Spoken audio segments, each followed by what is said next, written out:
you don't have a choice. There's always a choice. Not always. Why are you trying to destroy us?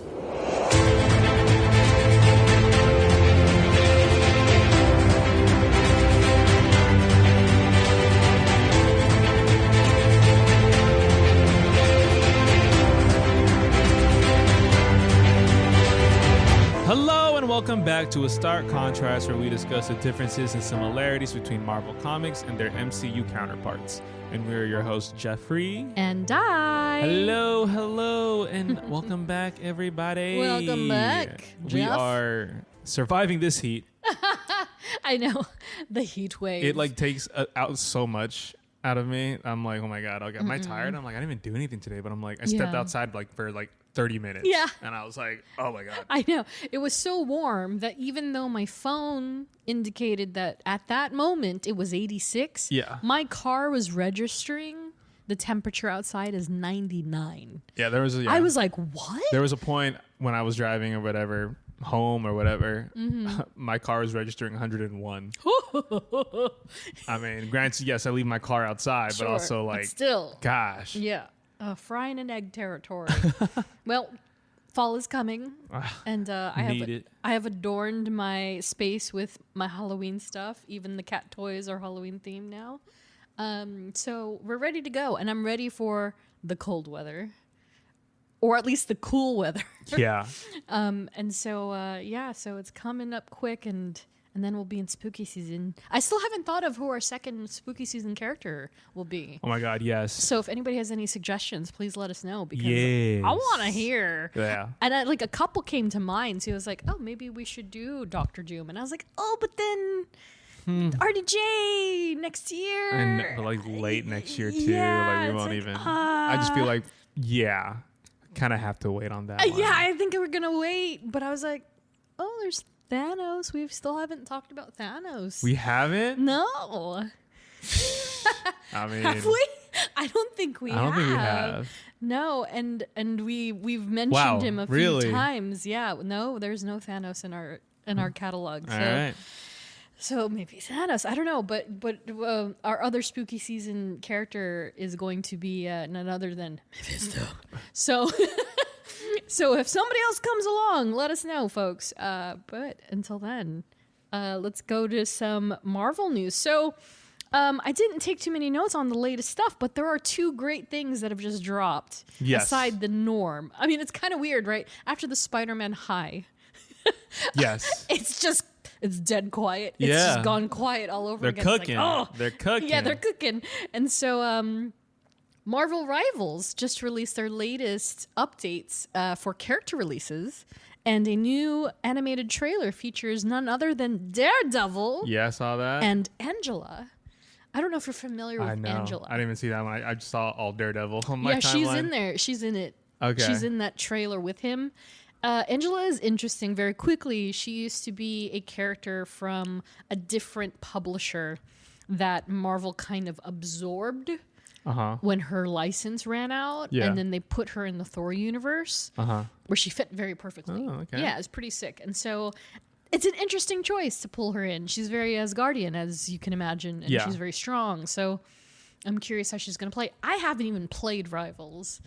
It's been so long. Yeah, at least May, I think. Yeah, it's a long time. At least. And I really want to get in there because I want to see how Jean works and all that stuff. And Blade, you know? It's like, but I might just have to spectate for the rest of my life. I don't know if I can play anymore. But yeah, so they're dropping soon. I don't know if it's, I think it's the 8th. I'm not sure, but very, very soon. So be sure to look out for that. But in bigger news, and I hope you watched this trailer, Marvel Zombies is finally coming. Yup. How did you like the trailer? I was like, oh, it's violent. Oh, yes. Yeah. And Marvel Zombies, as a comic book title, was so popular back in the day. Constantly, people trying to get it, even when it came out. Because I was working at the comic shop, I think, when it first dropped. Or we were at least, supplementing issues because it was just so popular. Yeah, I'm glad that they're doing it. Yeah. And even dropping the Kate Bishop saying shit in the trailer. I was like, huge. For animation? Spider-Man. Huge. Oh, yeah. The Spider-Man shot is money shot. Great shot. Wow. And then my wife is in it. Which one? Oh, yes. Florence Pugh. Yes, she is. Like, literally her voice. Yeah. They got a lot of I'm so excited. Yeah. And it's a series, right? It's not just a single. It's not just like a special, is it? It's episodic. It's episodic, right? Yeah. Yeah, okay. I see it again. I haven't even looked at anything in the last few weeks. But I did watch that trailer and I loved it. And I thought the whole vibe is like, I'm there. So September 24th is when it starts streaming on Disney Plus. Very soon. So excited. And then I reshared on Twitter, our Twitter, and I was just like, bring Cap Zombie back. Because I still haven't seen him. And because yeah, they brought him out when What If first dropped at California Adventure, but I've never seen him since. I mean, maybe during Halloween season. He better come back. At least one or two zombies. I know, right? That'd be so cool. And especially because of this series. So I'm excited to see what stems from it. But all that said, are you ready to talk about this character, Jeff? Oh, yeah. This one's definitely one for you because, it's one of those, your ladies. Yeah. Where does Sue Storm fit on your tier of Marvel ladies? Now? Yeah. Or like the actors who played them? I know. I guess there are two different versions. Oh, yeah. Sue, I mean, for what it's worth, she is my main on Marvel Rivals. She's the best. Sosin. I freaking read. Johnny. Yeah, exactly. Oh, they kill me. Disappear. Yeah, that's right. She's up there. She's up especially there. Now, especially with the new version of them in the MCU. Yeah. After she mothered so hard. Scarlet Witch still number one. Still has to be. Okay. That was the question. She's still on my Instagram, and I still have a pic with her. Yeah. The moment I either get a pic with Vanessa Kirby, then maybe the tides will change. Yeah. All right. So as we get into it, just a quick reminder: we're not experts. We don't claim to be. We're just a couple of nerds nerding out. And in this episode, we're nerding out all about Susan Storm. Oh yeah. AKA the Invisible Woman. And fair warning: this episode is riddled with first steps spoilers. So if you still haven't watched the movie, that's on you. Yeah. So as for Sue, we do have some related episodes to this character. Episode 114, our mini Marvel number 19, was all about Fantastic Four first steps. And then, yes, episode 94, Agatha Harkness, was also semi-related to Susan Storm. Wow. And then episode 65, Kang. A little bit of the Richards family. Yeah. But otherwise, when it comes to Sue as a character, she was created by Stan Lee and Jack Kirby. The goats. And the first appearance might look a little familiar to some of you because it is Fantastic Four number one. Oh, wow. That's literally That is literally in the movie. It's not in the movie, but it's in it's the Little Caesars commercial. No, it's in the movie. Was it? Yeah. It's in the movie. I thought it was only the Little Caesars trailer as well. It was one of those flashbacks. Yes, it's one of the flashbacks. When the Fantastic Four, they're coming as a... Yes, and they're fighting. That's right. The giant monster coming out. I only remember the monkey. Yeah. The monkey's memorable. And so, full appearance, Fantastic Four, number one, November 1961. So you got to remember, this is the big one. This is the big launch that really catapulted Marvel's official superhero themed comic book titles. Crazy. And so they really recreated that cover. It's crazy. I know. That's what's so incredible about it, I think, too, is that if you don't know it until you see it. That's numero uno, Fantastico Quattro Uno. Yes. Is it La? It would be La Fantastico Quattro numero uno. Novembre. I don't know how to say it. Noviembre. I'm not gonna. Nope, not even gonna try that. So, how much do you think? 12. Oh, Jeff, you're so It's a close. tenner. It's a tenner. Should have known. It's a tenner. 10 centavos would have gotten you this. You could have gotten this at the dime store back in 1961. Let's see how much condition of that is worth. Yeah. Because this is actually, now we're talking about like a family of 4 that is probably the characters. Yeah. It's not like truly. It's like a cameo into a note. This is like the start. Yeah, 100%. The absolute start, and really what catapulted Marvel as Marvel Comics, you know? Exactly. And so there's no way to actually judge and acquire a high grade version of this book. You can't just do it. You have to go to auction to even get close. Someone's sitting on this. Oh, 100%. Yeah. Oh, yeah. Like they're waiting. Yeah. It's in somebody's attic. They're doing something like me where it's just tucked away and they're like, oh yeah, I'm gonna have this.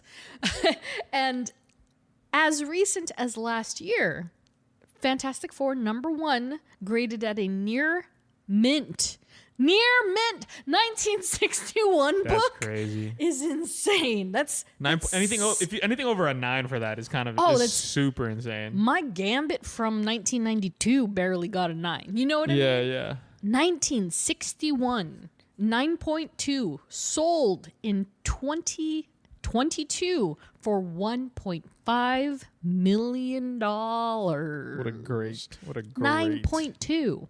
So if you can imagine how much higher, it could even triple, right?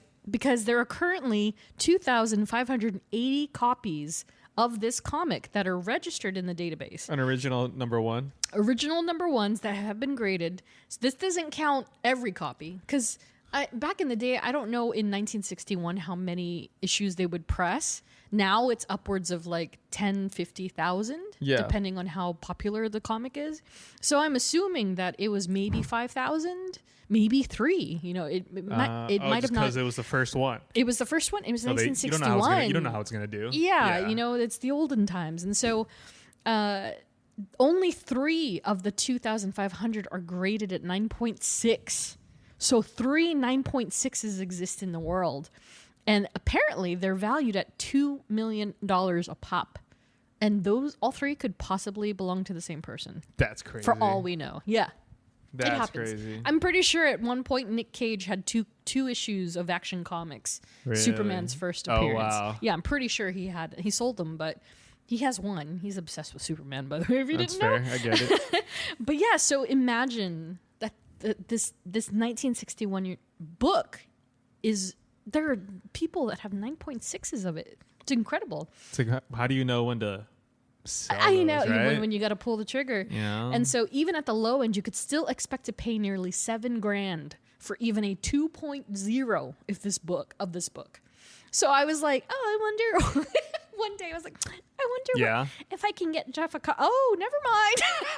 I was like, oh, that's not happening. That is crazy. Yeah. So even a 2.0, $7,000. And then you could get a raw copy. There is a raw copy on eBay. The person has listed it at $15,000. Oh, raw is meaning ungraded? Ungraded, just the comic as it is in a plastic sleeve. And I'm like, homie, you're just walking around with, I got Fantastic Four. Yeah. We don't know what the condition is. He says it's great, but what does that mean to anybody? So he could get a cool $15,000 for it. And he listed it as, a potential 3 to 4.0.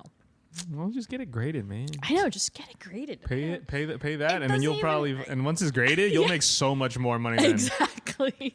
Exactly. So, the important question: first exposure to the character. 04. Really? Yeah. Dang. Jessica Alba. And I was telling Jeff before we started recording. Yeah, I watched the films. I watched the 2004, 5, and then the 2015 almost back to back, and I was like, Because Surfer came out 07. Yeah. Correct? Yeah. And so, Jessica Alba. That's interesting. Yeah. Way. Tiny baby years, like for sure. Wow. Like they were just embedded in my brain already. Yeah. Yeah, because they were always around. It was like a relative. I was like, oh yeah, Fantastic Four. And I don't know how they came to be. But I came to know them better because, very similarly with Iron Man and the Avengers in general, I didn't read the comics. I wasn't a Fantastic Four kid Uh-huh. at all. And I think maybe just because I had missed that boat a little bit, that I was, again, so into X-Men. Yeah.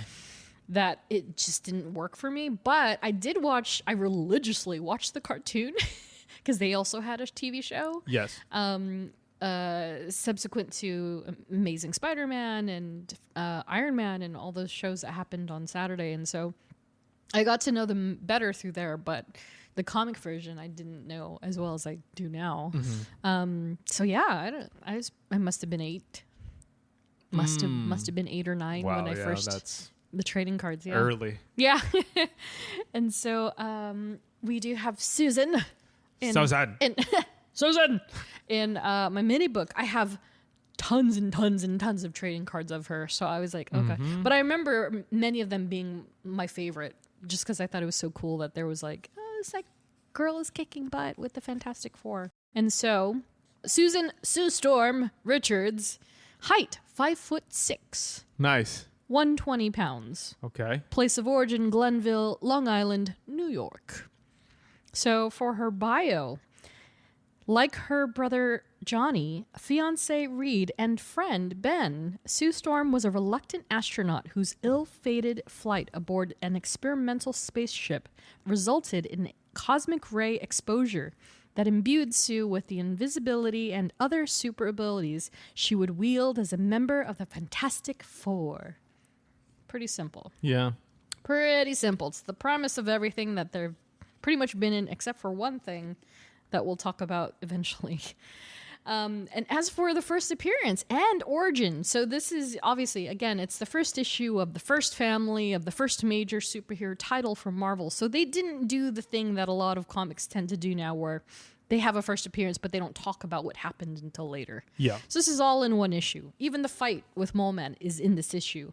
And so, contrary to popular belief, let alone what the films have taught us, the way the four came together that fateful day lacked a lot more planning than anyone could imagine. Because in the movies, they make it seem so like they're put together. They're like, all right, let's go. We're ready to do this mission. No, it was not like that in the comic. And so, thankfully, everything is explained in Fantastic Four #1. Love There's that. There's no time jump. There aren't years in between the first appearance and the origin. It's just presented together in classic form, storytelling. And so we join the four in the midst of a heated conversation.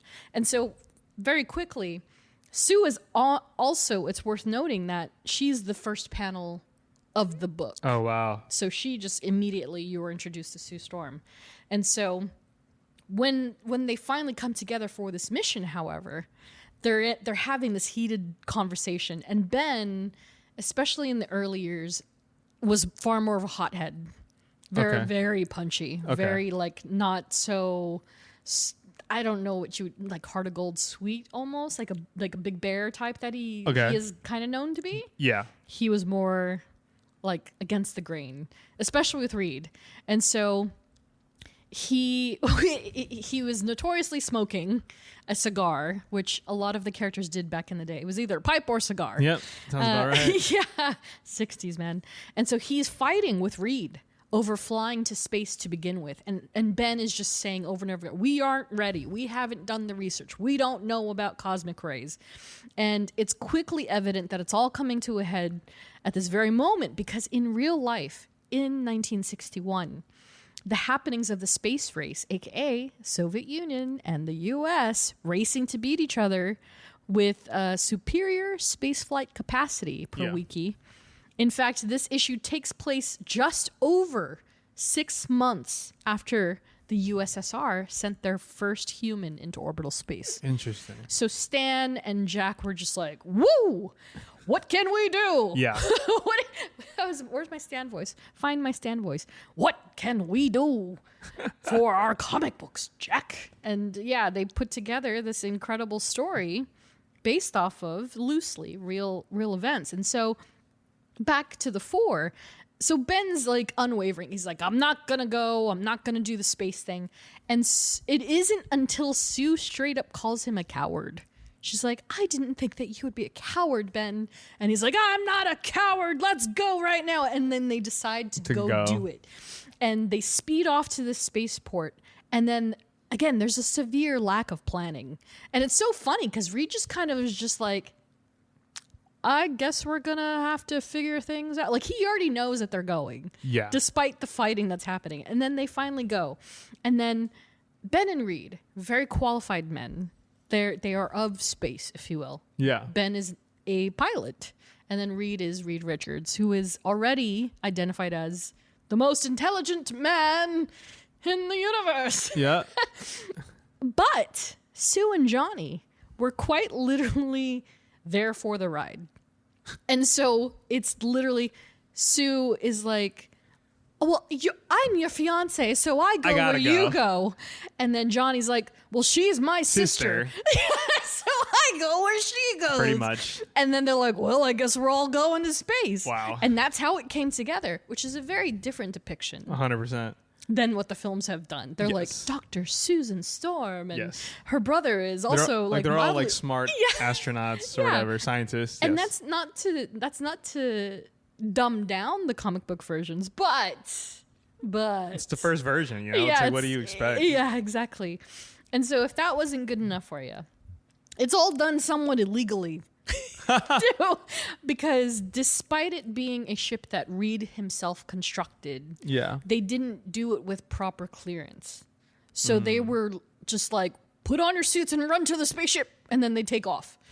And so as their ship breaches Earth's atmosphere, the cosmic rays that Ben was talking about and warned them about start to take their effect on the ship. Very classic. And so first, Johnny feels himself burning up as if he's on fire.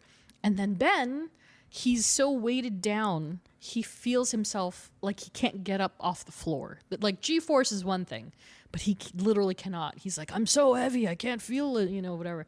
And he's immobilized. But before we get to see the fate of Reed and Sue, the ship shoots into autopilot and it starts coming back to Earth. So they barely make it up. It's kind of like the Katy Perry thing. They go up And then it's all right. and it's right going back down. Yeah, they came right back down. There wasn't some epic space adventure. Yeah, it was very simplified back in the day. And so it comes back to Earth. And it crashes, essentially. And the four are all accounted for, alive and breathing, but none of them feel right. Yeah. It's then we see the effects taken on Sue, who starts to fade away, limb by limb, inch by inch, until she's fully invisible. And then How did they depict that in the comics? she's like dotted. She's like dotted. You see it in this other panel right here on the first page. So she's translucent. That's funny. And they refer to her quite a lot of like a ghost or like a spirit. Oh, I felt something brush near me. Yeah. And that's it. But, again, 1961. It isn't until much later that they got smart about it. Like they represented in the films, for instance. Yeah. So during this time, Susie is like officially invisible, and Ben is still pissed. He's very pissed at everything, and he's criticizing Reed's work. He's criticizing his method, his process, and then they get into another heated debate. And so Ben reaches for like a tree trunk and rips it out of the ground, and that's when he starts to transform into what we now know as the Thing. And so he starts trying to swing at Reed, and Reed's like, whoa. His body. He's wah, wah, wah, Yeah, wah. exactly. He like wiggles out Yeah. of the way. And so you start to see their powers are manifesting. And then, of course, Johnny just bursts into flames. He's like, I'm on fire, but it doesn't hurt. And then he like realizes he can fly. And it all comes together very, very tight and neatly wrapped up in a bow. And they immediately, well, not immediately, but they reluctantly like realize like, oh, we have these powers now. We've got to do what we can to use them effectively and efficiently for the world. And so they start giving themselves names. And so I have this one panel here, and it shows them essentially doing the teamwork thing. Wow. It's like, I'm calling myself the Human Torch, and I'm with you all the way. And then same goes for me, the Invisible Girl. And there's only one still missing, Ben. And he's like, I ain't Ben anymore. I'm what Susan called me, the Thing. And Reed, and I'll call myself Mr. Fantastic. Wow. And so it was born, the Fantastic Four. And from that moment on, the world would never again be the same. So the thing, quite literally, Susan was like, he's turned into some thing. And that's how it happened. Say that again? Something. And that's how it is. They become the Fantastic Four. And then from then on out, they attempt to do the best with their powers that they can. And so, fun fact, quite similarly to Jean Grey and her first moniker, again, this is the 60s we're talking about, so there's a little bit of misogyny and things in the ether that they kind of dumb down the female characters a little bit. Not dumb down, that's not the word, but they diminish them a bit. Okay. And refer to them as Marvel Girl and Invisible Girl. Instead of, Yeah. But eventually, Susan does get the Invisible Woman moniker that we now know, and we'll explain that shortly. So, as for live action, Susan Storm, Invisible Woman, first portrayed by Rebecca Staub in the unreleased 1994 film, The Fantastic Four. I am dying to see this thing. Like the old school thing. Yeah. And I guess there's like a documentary about it, but I haven't looked it up yet. But she, along with the rest of the original Fantastic Four from that movie, all had cameos in First Steps, which is kind of amazing. And so Rebecca herself played a Channel 9 newscaster. Yes. And then we were introduced to Jessica Alba. Oh, yeah. In 2005. You mean Danny Ramirez's girlfriend? Don't remind Falcon me. and Invisible Woman? Don't remind me. That's crazy. It's crazy. Man. Crazy. Oh, man. I've seen her in person, though, and that's I'll give myself that. And she was dressed as who's she dressed Oh, it as? was one of the twins from that one movie. It was like, it's not like Clueless.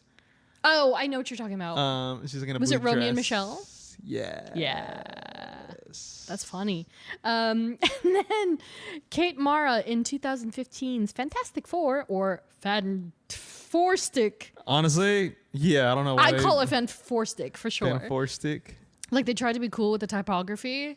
Yeah, it just doesn't work. God, I have so many thoughts about that movie.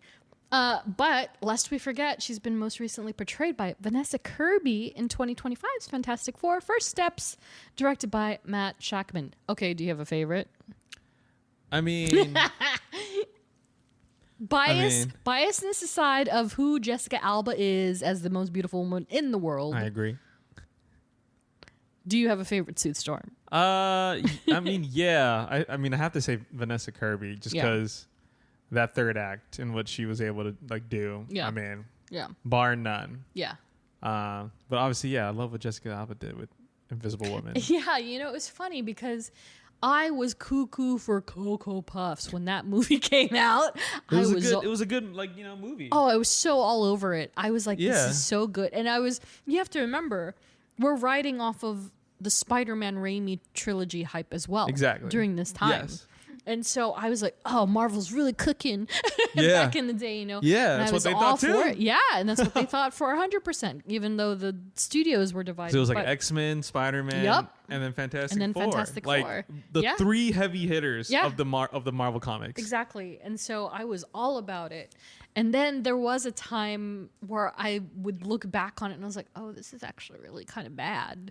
And then I came back to it. And then especially in my rewatch, I was like, no, this is actually really good. It's pretty good. It's like almost borderline cheesy, but it's just that the movies in that era, they all felt like that. Oh my God. All of them did. Yeah. It was basically a millennium thing. Yes. It was part of the code, right?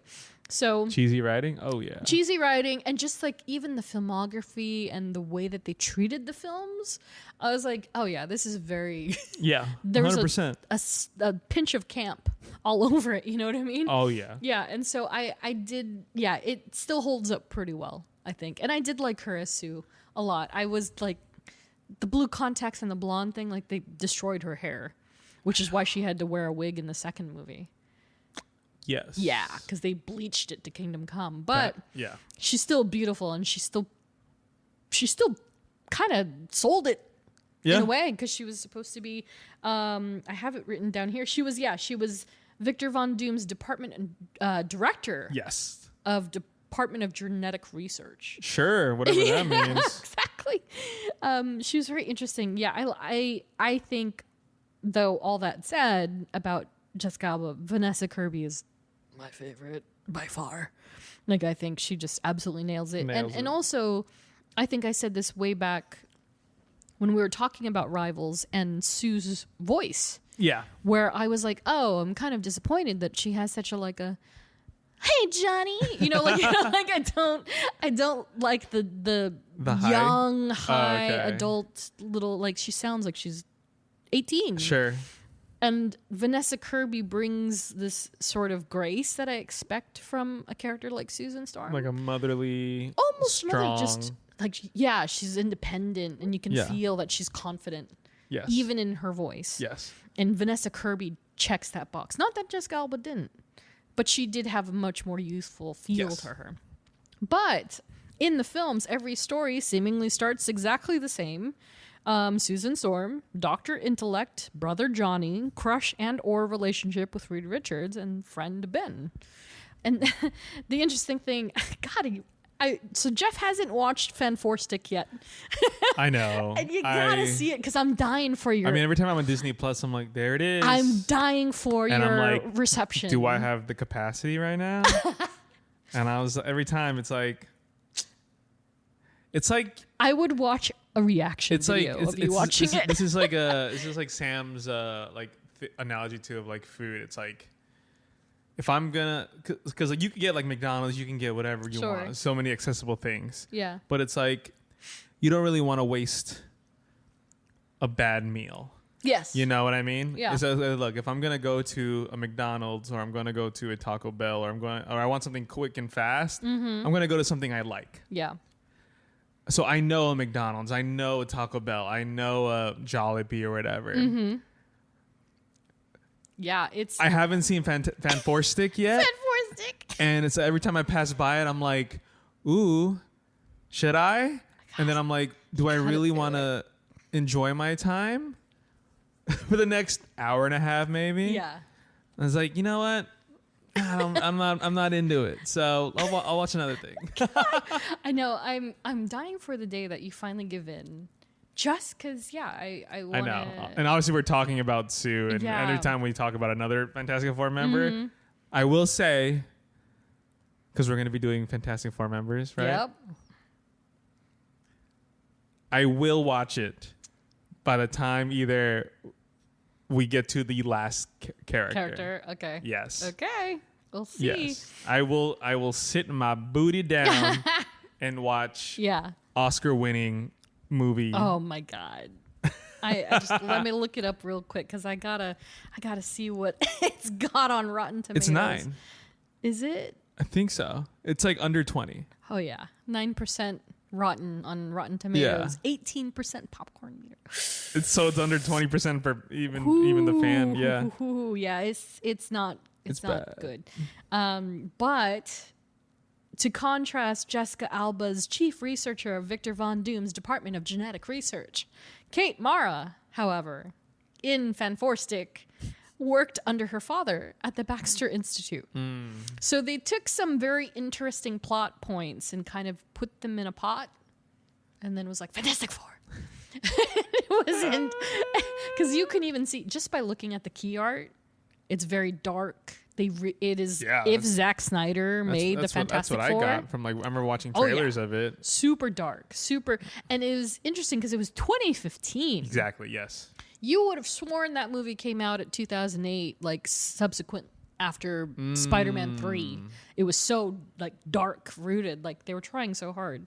But then came 10 years later, Miss Vanessa Kirby portraying Dr. Susan Storm. Oh yeah. Leader of the Future Foundation. And so it really, the way that Vanessa came in and kind of contributed to the Sue Storm, like, circle, she really cemented the evolution of the character. Because it is funny to look back on Jessica Alba's, and she's getting a nosebleed from fighting Victor Von Doom. Yes. Whereas Vanessa Kirby quite literally fighting Galactus. Yeah. and pushing Galactus back. Yep. And she, I mean, spoiler Passes alert, out. she passes out. Did she die? And then she dies. Yeah, but it's incredible. Yeah, she died. Yeah, it's incredible how that whole evolution goes. Kate Mara, her whole thing was that, and you'll see this when you watch the movie, she's about the bubble. So she uses the bubble to transport everywhere. She's Mr. Terrific, dude. I know, right? That's funny. Yeah, even Mr. Terrific's got on unlock. Yeah, she floats everywhere. It's yeah. But it is interesting that she's come that far. But any favorite Sue moments? Either of them, any of them. Ooh. Yeah. And just FYI, once again, we talked about Fantastic Four First Steps all in a previous episode. So I think the one that Jessica Alba one that comes to mind. Yeah. Does she? I think she does. What? Was it Silver Surfer where they're on the London Ferris wheel? She like holds it. Yeah. Like with her first fields Oh, or I whatever. think she does. So that Reed can like wrap around. Yeah. I remember that. I remember her face to face with the Silver Surfer was a pretty cool moment. Yeah. I know. I didn't get to watch it. And then he's like, why did you? Or no, she asked him like, why did you spare me? Yeah. And then he's like, you remind me of her. Doug Jones was the GOAT. Yeah. I loved him. And so I was like, I was cool. And in terms of First Steps. Yeah. Oh, her speech. Oh, the speech was great. Oh, yeah. I was like, oh, they're doing this. I will not sacrifice my child for this world. But I will not sacrifice this world for my child. Yeah. And I was like, yeah. Preach. She's just fantastic. Preach. I love her. What? Stop! I can't help it. I can't help it, which Say is that what again? I hate. I know. God. And that's why you have to watch that movie. It's just the way Miles Teller turns his head. I've literally watched that on YouTube because I was just like, now I'm just It's curious. so Because I use that meme a lot. Yeah. Where he just turns, he's like, Say what was that? So funny. Oh my God. And it's just like, oh yeah, he's portraying Reed Richards of all people too. It's just so funny. Oh my God, I can't. Hell yeah. Oh, that movie is just so funny. Difficult. I mean, the first movie with Jessica Alba, she has so many good one-liners that is just like... You think? What kills me in particular, I guess we could talk about this in Powers, but what kills me about Jessica Alba's version is that, again, we are dealt with 2005 planet, okay? Yes. The mentality was different. Again, turn of the century. The fact that she had to get naked to be fully invisible is crazy. Yeah. Looking back on it, I was like, they had this 24... She was 24 years old in that movie. You gotta sell sex appeal at those times. I was it's dang. I mean, that's why they probably casted the most attractive women at the time. Especially at the time, yeah. It is crazy to look back on. That's the one thing that I think didn't age as well as I think they intended. Yeah. Because, I was like, oh, she was naked in the middle of the Brooklyn Bridge, taking off her bra and underwear. And I was like, oh. Mm-hmm. Whereas we have Vanessa Kirby, who is putting her hand on her stomach and showing her husband the baby. Crazy. The contrast is insane. Crazy. Yeah. And so, all that aside, I still liked Jessica Alba's portrayal. And the part that I thought was just really funny was when Reed is like, do you remember what you were thinking about when you first got shot with the cosmic rays? And she's like, yes. And it's like that magnifying glass. And he's just like, do you think you could replicate that thought again? And she's like, sure, I can try. And she's so serious that she's unserious. But I still like her. She's so punchy throughout the entire film. And she's a little different in Silver Surfer for obvious reasons because her role gets turned up a little bit. Heightened a little bit, Yeah, and it was less about the boys. It was more about her. Yeah. And so I like that a lot. I wish I'd gotten to rewatch it in time. But yeah, I mean, Vanessa Kirby, though, man. Kate Mara, I'm sorry, but... I'll let you know when I finally watch. The vibes are just not there. So as for aesthetic, so the Fantastic Four First Steps costume designer was Alexandra Byrne, who also worked on Thor, The Avengers, and Guardians of the Galaxy. So if you like those costumes, she's why. And then, as you can see on our doc, all across the board, the outfits were pretty great. But holy God, did Fan Four Stick miss the mark? Fan Four Stick, I think it was intended to be dark blue, but it looks black. It films black. Yeah. So they really tried to do this edgy technological thing, which I forgot to mention very quickly. Sue in Fan Four Stick doesn't even get to go to space. So she gets irradiated with the cosmic rays from Earth because of this teleportation device that Reed has created. So she's not even in space with the Fantastic Four. And she still became invisible. So one big gripe. But in Fan Four Stick, their outfits are supposed to represent their powers in some way, but really it's kind of like, And at least Jessica Alba's, hers was based off of the Ultimate Fantastic Four. Yeah. So Miles Morales universe, which is interesting. It's an interesting take, but it still made more sense. And then you have the goat, Vanessa Kirby, in that classic Fantastic Four blue, which is very similar to the scrubbed 1994 version. Oh yeah. Which is incredible how time changes perspectives and makes things more adaptable. Do you have a favorite out of those two?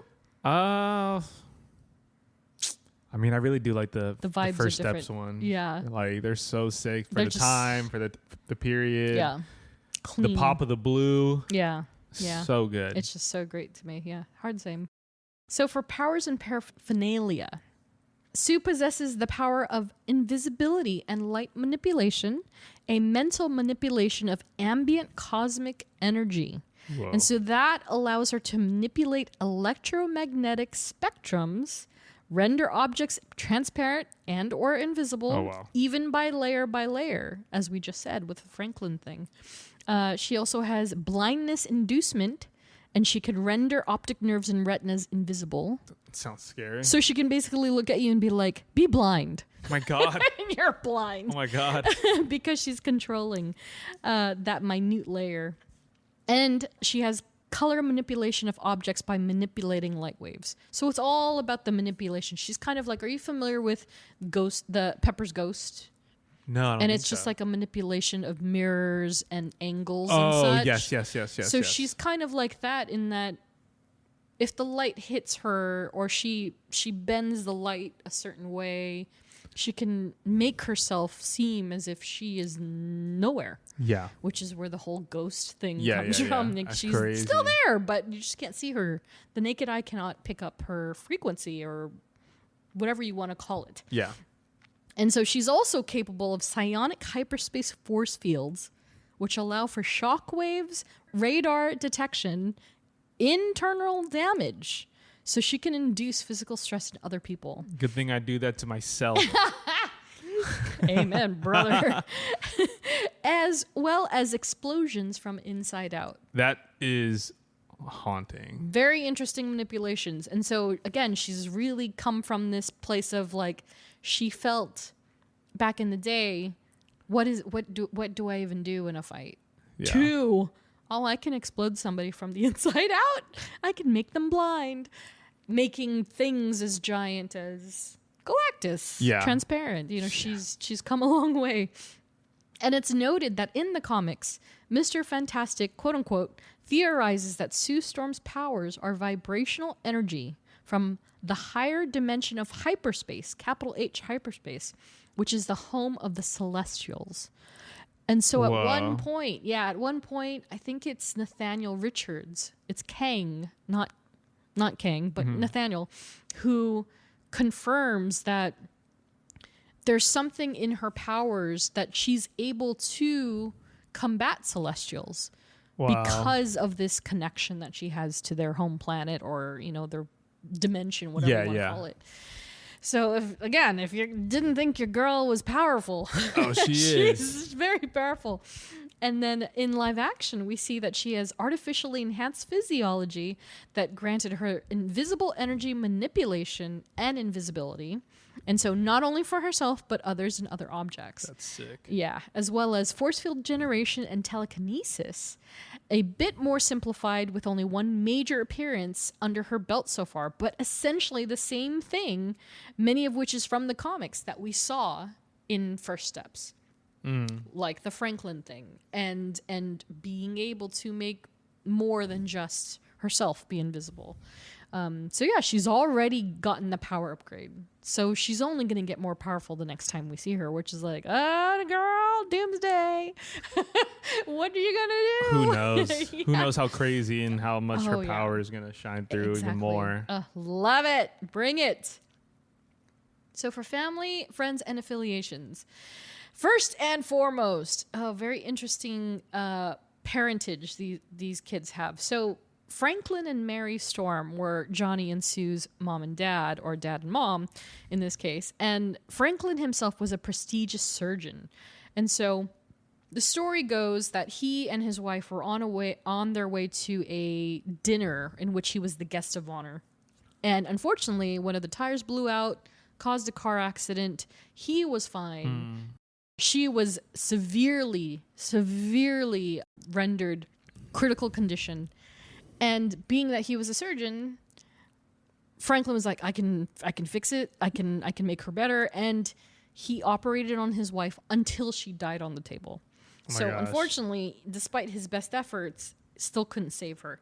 This, however, had damning effects on him. And then Franklin developed a gambling addiction soon after, which led to loan sharks that are coming after him for the money. It's always loan sharks, man. And he's completely blown through all the money. And so they went from this pretty well-off family to a family of 3. With nothing. Yeah. And so when he failed to pay, said sharks went after him, and one of which involved an altercation that resulted in a gunfight.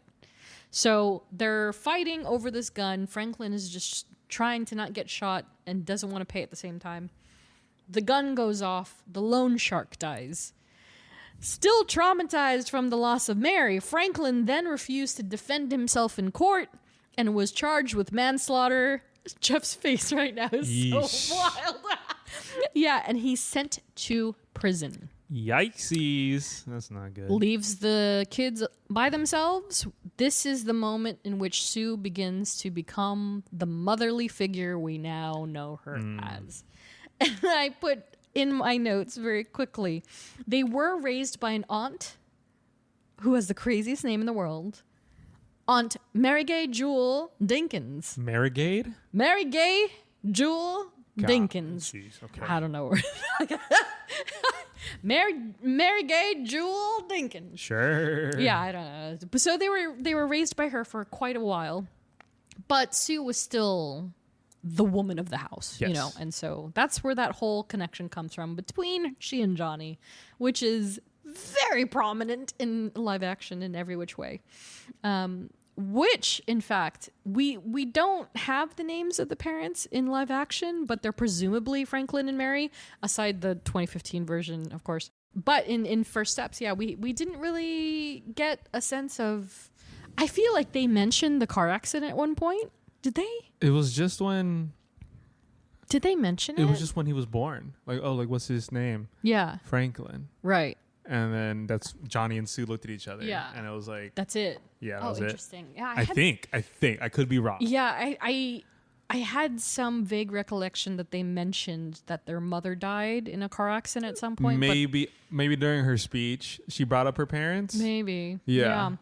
And so, but as far as anything else is concerned, as far as seeing them on screen, as far as I understand, Franklin was the only one portrayed in 2015 in the 2015 film Fortastic, and he was portrayed by Reg E. Cathy, and that was it. I don't think they've ever had any other actual screen time, like flashbacks or anything.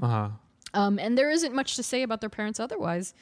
And it goes without saying, that's the father is obviously the namesake for Franklin. the newborn. And so they named him after her father, which is a nice little throwback.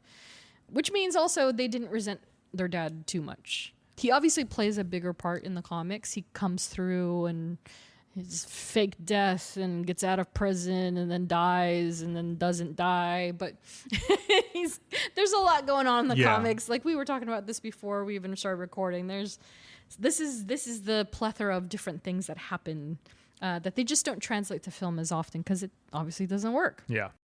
So that brings us to Johnny Storm, Human Torch.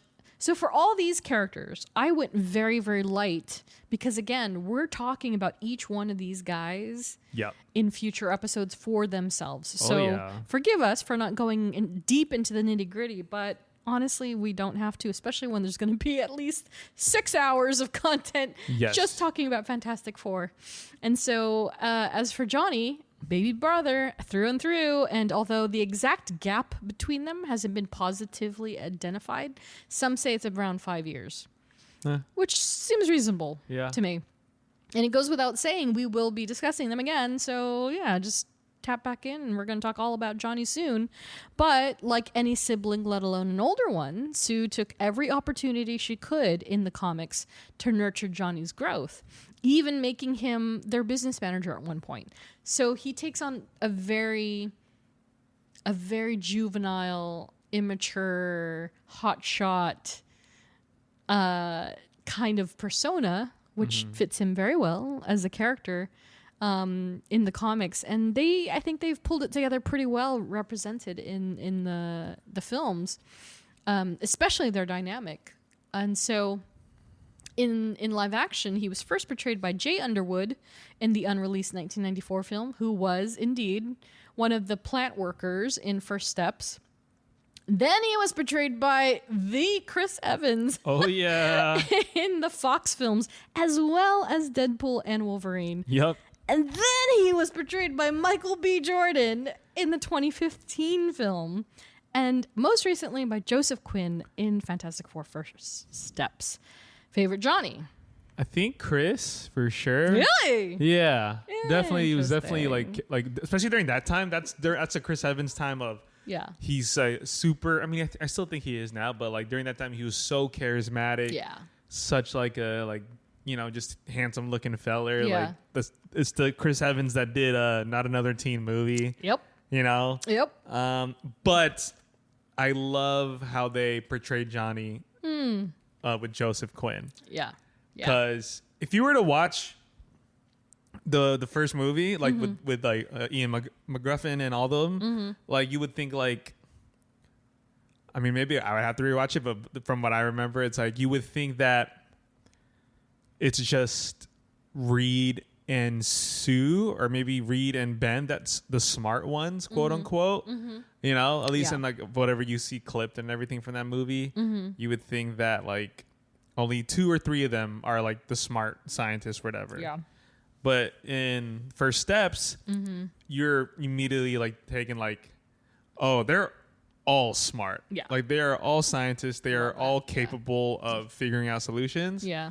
And I love that. That was the biggest thing that clicked for me. Yeah. Like when Johnny figured out Shalaball's language, I was like, oh yeah, he's smart as hell. 100%. I was like, yeah, they're supposed to be smart. Yeah. So figuring out the language, him like guiding her through the city to like show her like, oh, I know what happened to you. Yeah. And I was like, wow. Yeah. That's awesome. Yeah. Yeah, exactly. He's not just a womanizer. Yeah.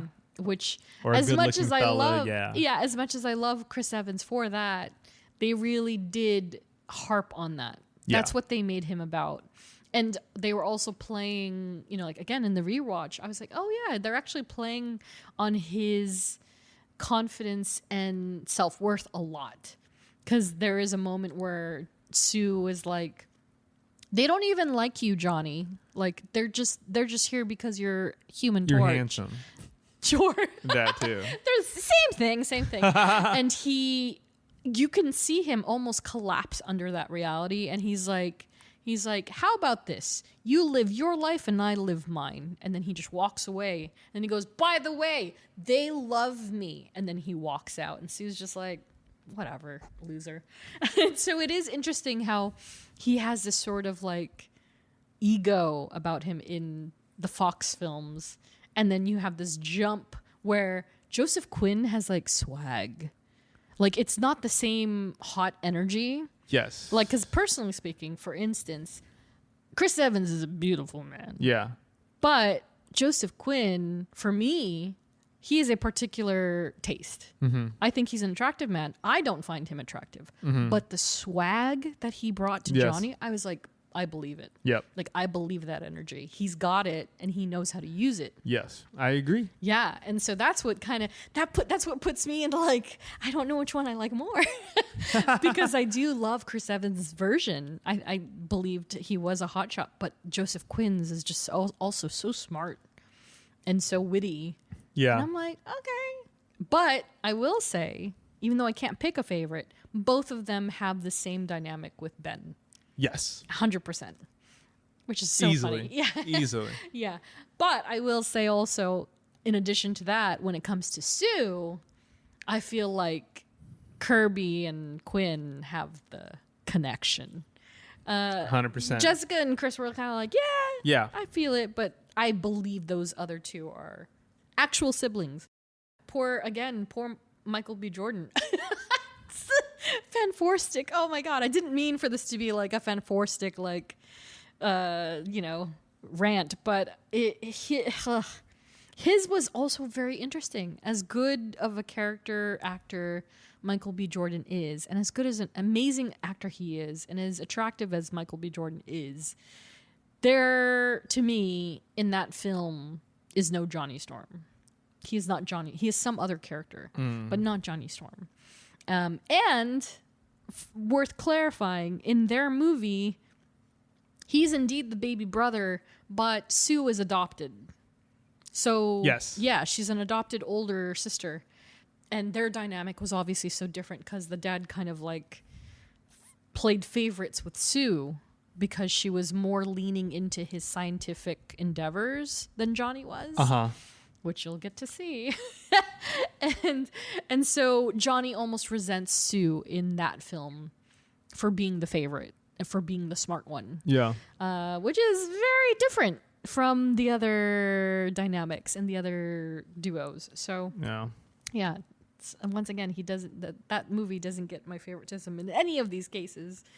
But they pretty much otherwise, Johnny and Sue, they take on this very routine set of roles in the film, and and it makes for good movies.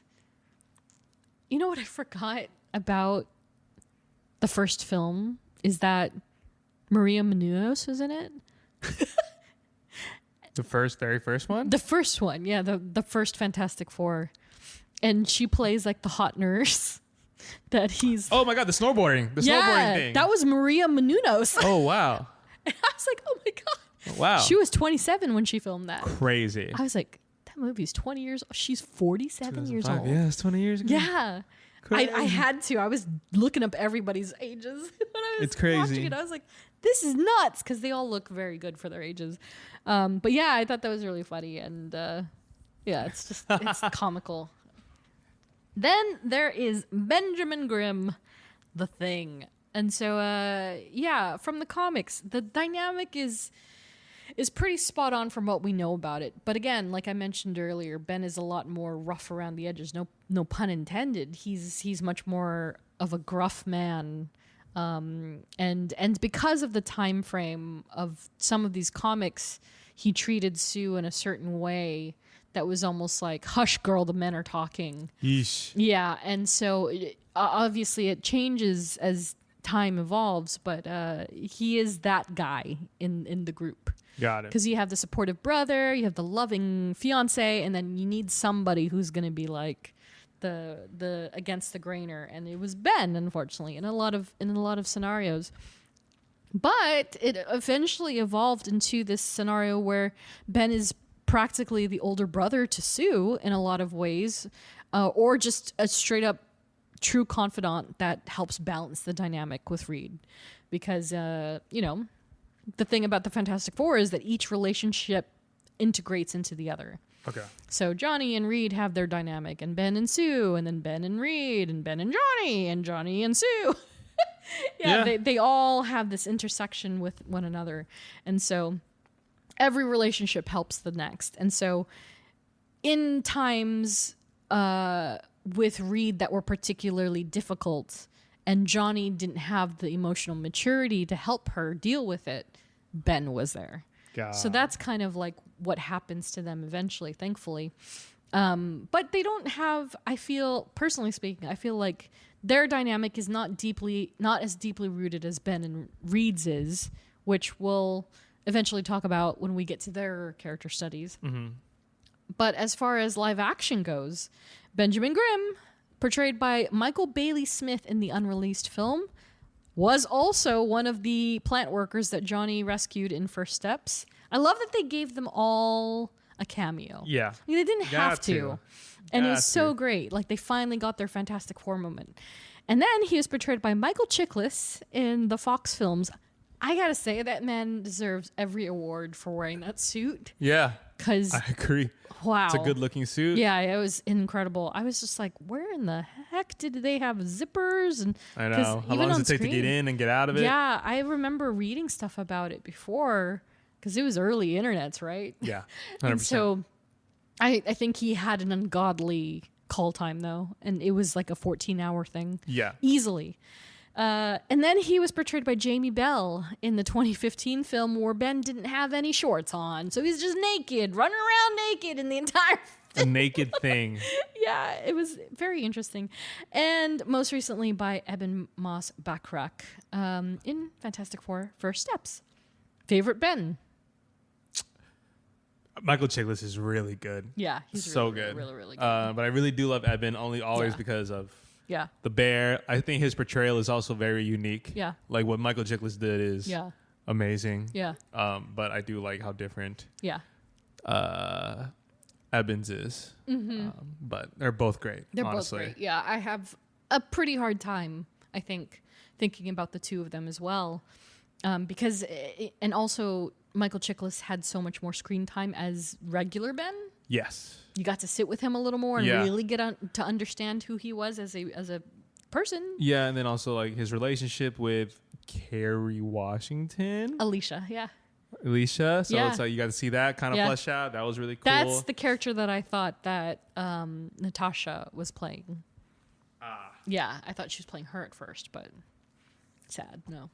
But yeah, great love of his life in the comics. And so I hope we get to see that eventually. But as far as visually, no contest.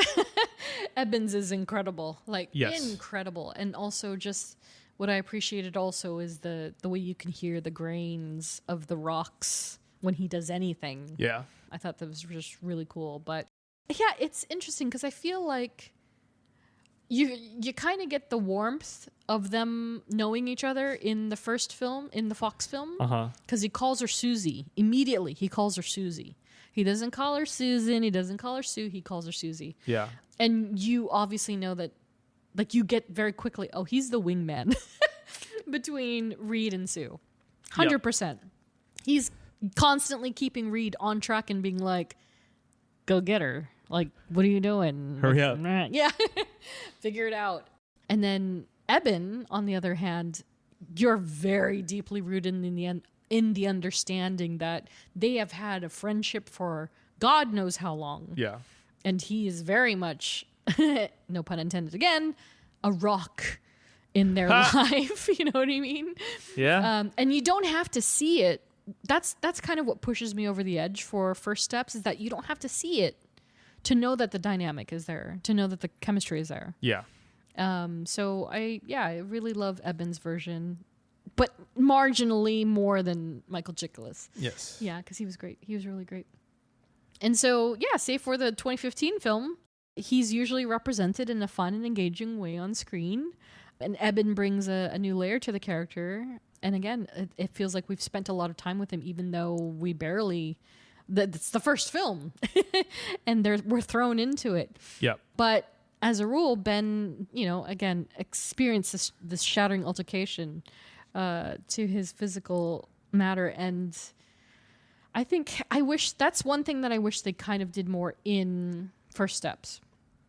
They weigh heavy on it in the Fox film, the first Fox film, where he's really just like, I need to change back.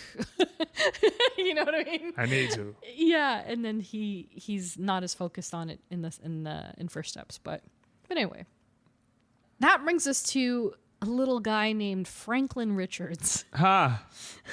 Only the most powerful person. Yeah, I tried to keep this very short because I'm just like, there's just no way. We're going to talk about Franklin on his own accord. So, yeah. Funny enough, we did discuss a little bit of Franklin back in episode 94 of the show when we discussed the origin of Agatha Harkness, because lest we forget, in the comics, old Aggie was Franklin's nanny. Yes. In the comics, her first introduction entirely is just the Fantastic Four trying to find the baby. And we're introduced to the witch herself. But as we very briefly mentioned before, Franklin is a force to be reckoned as one of the universe's most powerful beings, and he's capable of warping reality itself. So insane. Yeah, just with a mere thought. Just can change things. And surprise, we can clearly talk about Franklin when he eventually comes to his own in the MCU, which he undoubtedly will at this point. So we'll hold on the rest for now. But just like in the film, Franklin is indeed destined to become the next devourer of worlds when it comes to the comics.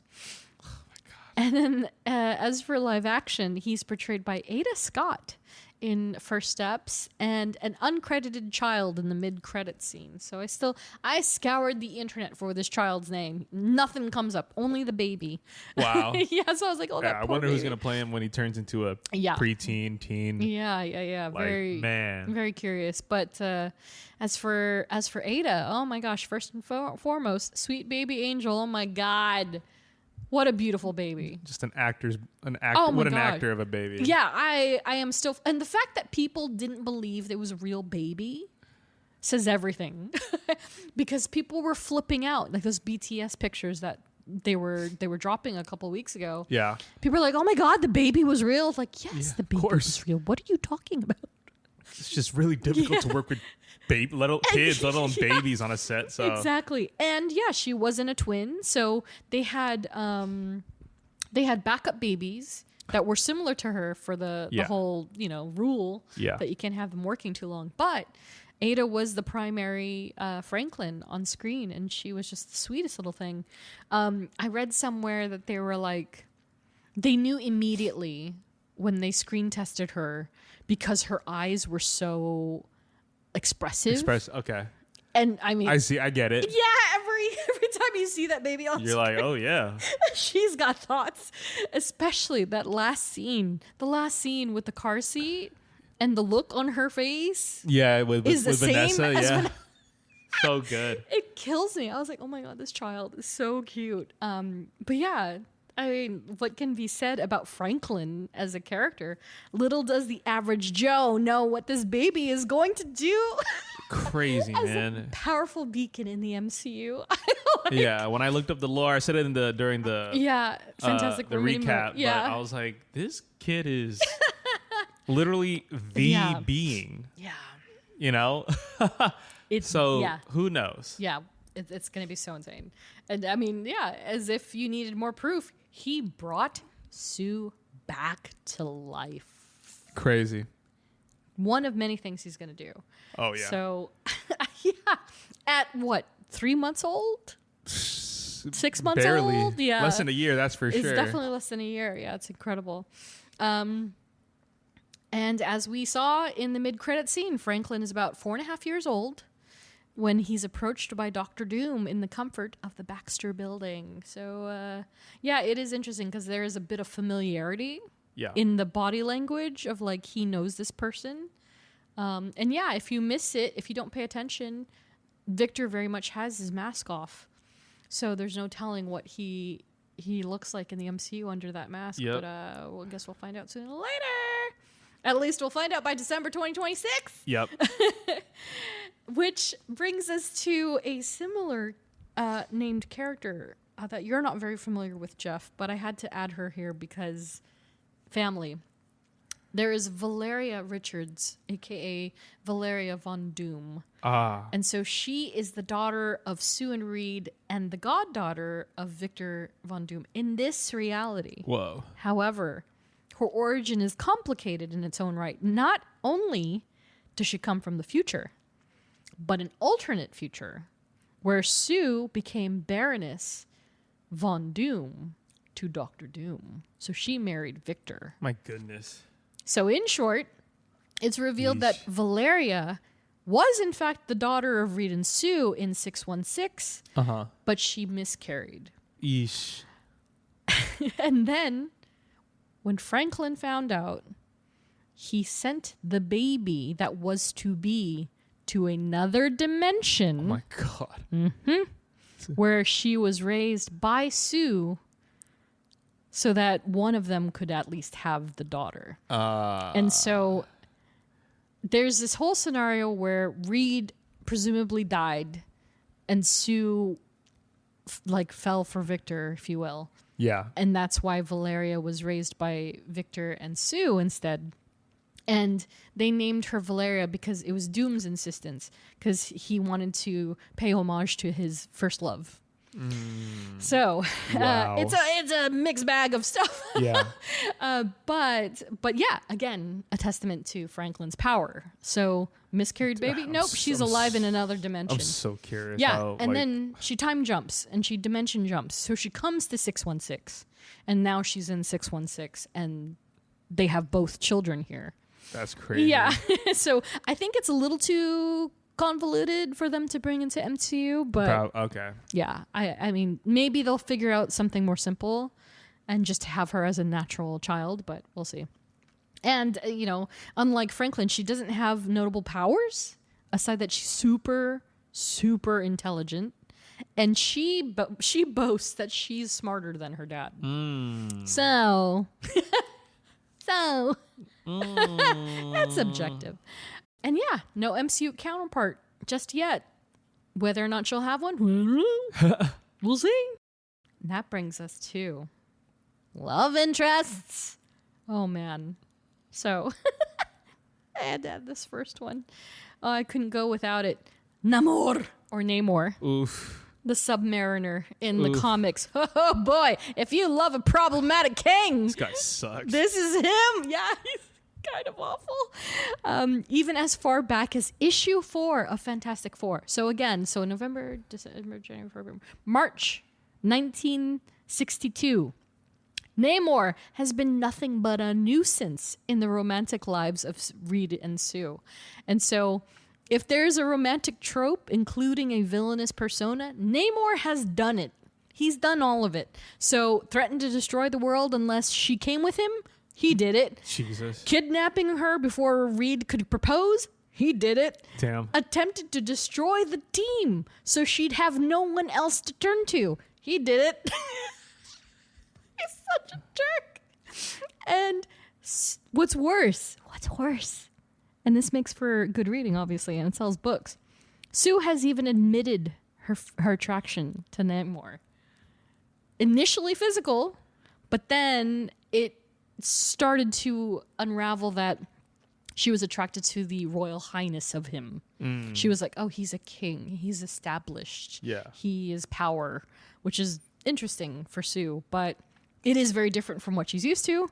And so this feeling for Namor often peaks when she's neglected by Reed. Surprise! So if he's all knee deep in his work, eyeball deep in his work, Yeah. she's like, Namor's starting to look good. Maybe go. But she never. She absolutely refuted the fact that he suggested, oh, we had a special relationship. He was implying that they have done things, and she's like, oh, no, I've never touched you. Yeah. She has kissed him a couple of times, but we're not going to talk about that. Yeah, and so despite all this confrontation and intersectionality with Namor, she has remained locked down for Reed. Hell yeah. And they have gone through so much. Like, I thought Jean and Scott have been through a lot. Not that they haven't. They definitely have.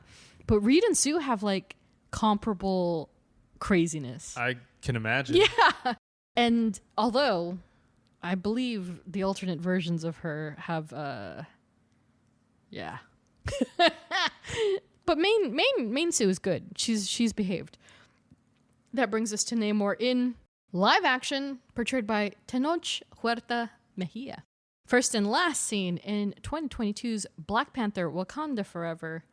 And so while these two haven't yet officially crossed over, it seems it's imminent. Tenoch was reported saying how lovely of a co-star Vanessa Kirby is. So doomsday. I believe it. Yeah. I believe there's some interaction. I believe that maybe either they visit somewhere or he's for some reason somewhere they go to them. Yeah. How I would imagine it plays out is Sue like looks him up and down, is like whoa, is enamored. Awful. Enamored. Enamored. And then like she looks at him like in like this kind of like flirty way. Yeah. Reed notices and he's like, What's what was happening that? here? Yeah. What was that? Oh my God. I know. It's that simple. It really is that simple. Yeah, and maybe and that's like how it just that's if that's all it is, then cool. Then it's like you're playing, you're nodding to like a comic relationship, and it's like, all right, cool. What was that? Exactly. Oh, I can't wait to see it. I don't know if you saw this, but Joe Liz sent me this video of Tenoch on a talk show or of some sort, and someone asked him a question dressed as Reed Richards, and it's in Spanish, so I can't understand, and there's no subtitles. But they were essentially alluding to like, so why hasn't Sue called you back, like in character, and he's like, what the hell is happening? What's going on here? Yeah, it's so funny. I'll send it to you after the show. So yeah, it's pretty comical. Ha. Yeah, so can't wait. And it's obviously got the internet buzzing because people have mentioned this on social already. Yeah. Can't wait for it. So good. And then, of course, that brings us to the man of the hour, Reed Richards. Uh-huh. The most intelligent man in the Marvel Universe, unless you ask his daughter. And so, of course, Marvel loves a good love story. And it took a little time before Reed and Sue's official marriage took off, especially considering they were seemingly engaged in the first issue of Fantastic Four. And so it is very interesting because I found that there was some inconsistency, and they probably explained this somewhere. I just haven't read it yet. But she literally calls herself her fiancé in issue number 1. But it isn't until issues 33, 35, and 36, released in 1965, that the couple goes public with their engagement. So it's interesting because it almost feels like he proposed to her then. He brings her to this tree that he used to like visit in college, and they there's something about like every couple that visits this tree gets married in a year. And she's like, oh, Reed, does that mean? And so it felt like he's proposing again. But by those issues, they go full public and they tell everybody and they tell the news, and they finally tie the knot in Fantastic Four Annual number 3, released that same year. And naturally, it was a mess because every superhero and every supervillain showed up. Oh my gosh. Yeah. It's insane. It's one of those classic issues. It's right up there with Mary Jane and Peter Parker. But despite these two being the poster pair of love for the Marvel Universe, they've had an incredible amount of problems along the way. Not only from outer forces, but between one another as well. Because, again, as we saw in First Steps, Reed is often working too much. He's wrought with overthought. And indeed, sometimes forfeiting what might be morally right in favor of doing what he considers the greater good. So they nailed that scene. Loved it. They nailed it. Yeah, and like again, I think I said this in our mini. I was like, the tension was so palpable and the deliveries were so good. I felt like I was gonna cry because it hurt. I was like, Yeah. oh, she's hurt. Yeah, and I was like, Reed, you idiot! Like what? Yeah. What did she say? Because being you hurts me. Yeah. Yeah, and nailed it. So that's the exact relationship. This is the exact reason why she turns to Namor in the comics, you know, and why she develops other issues in her own self-confidence and her own consciousness. And it's all because Reed just can't turn his brain off, which is very true to form. And so as for Reed, first portrayed by Alex Hyde White in the unreleased 1994 film, also had a cameo in First Steps as an ABC newscaster. So we see him on the TV or something. I remember them all distinctly. I didn't know them all at the time, but now that I know where they are, I'm like, oh yeah. So they're prominent. They're basically every bit part actor in that film, which is so great. And then he was portrayed by Ioan Gruffudd in the Fox films. Then Miles Teller in Fan Four Stick. Ay, ay, ay, ay. And then most recently by Pedro Pascal in First Steps. Oh yeah. Favorite read? Oh, how could I forget? Oh my God. The one that everybody wants back from Doctor Strange. Yeah, Multiverse of Madness. Yes. Our boy. John Krasinski. John Krasinski. I feel like he could play also a good one too, like if it was a full length. Well, he was everybody's fan cast, including mine. I wasn't into it until I really started to think about it. I was like, yeah, actually, he'd be great.